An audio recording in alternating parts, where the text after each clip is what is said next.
আর কিচ্ছু করতে পারেন না পারেন, শুধু একটা কথা বলে যাই, রমজান মাসে ফরজ রোজা রেখে অন্তত কোনো প্রকার হারাম কাজ, গুনাহের কাজ করবেন না। বাস এটুকু যদি করতে পারেন ইনশাল্লাহ আপনার রমজান সাকসেস।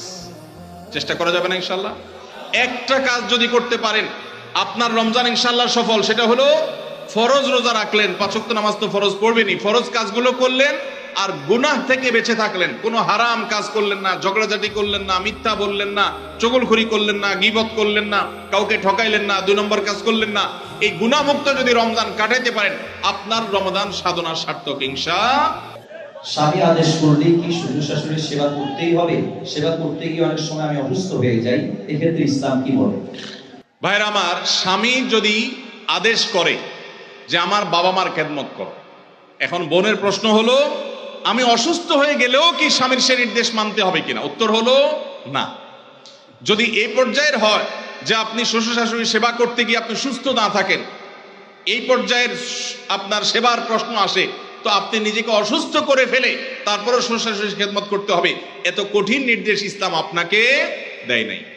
তবে এ জাতীয় ইস্যুতে আমি অনুরোধ করব, কোনো ভালো বিচক্ষণ বিদগ্ধ আলেমের কাছে দেখা করে উভয়ের পরিস্থিতি পর্যালোচনা করে অ্যাসেসমেন্ট করিয়ে তারপর সমাধান নেওয়ার চেষ্টা করবেন। কারণ এখানে আপনার কাছে যেটাকে মনে হচ্ছে বাড়াবাড়ি, আদতে সেটা খুব নরমাল বিষয় হতে পারে। এই জন্য তৃতীয় পক্ষের কারোর সহযোগিতা নিলে সেটা সবচেয়ে ভালো হয়।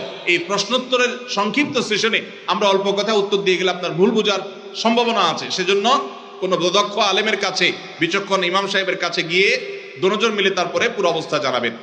শরীয়ত মৌলিকভাবে মেয়েদের জন্য শ্বশুর শাশুড়ির খেদমত করাকে ফরজ ওয়াজিব করে নাই, কিন্তু স্বামীর প্রতি তার যে শ্রদ্ধা ভালোবাসার দাবি আছে, সেই দাবি থেকে যে স্বামীটা সারাদিন আমার সংসার সন্তানের উন্নতির জন্য কষ্ট করে, সেই স্বামীটার অগোচরে তার উপরে কর্তব্য তার বাপ মার সেবা করা। তিনি যেহেতু আমার কাজে গেছেন, আমি তার জন্য একটু হেল্প করলাম, তার হয়ে একটু কাজ করলাম।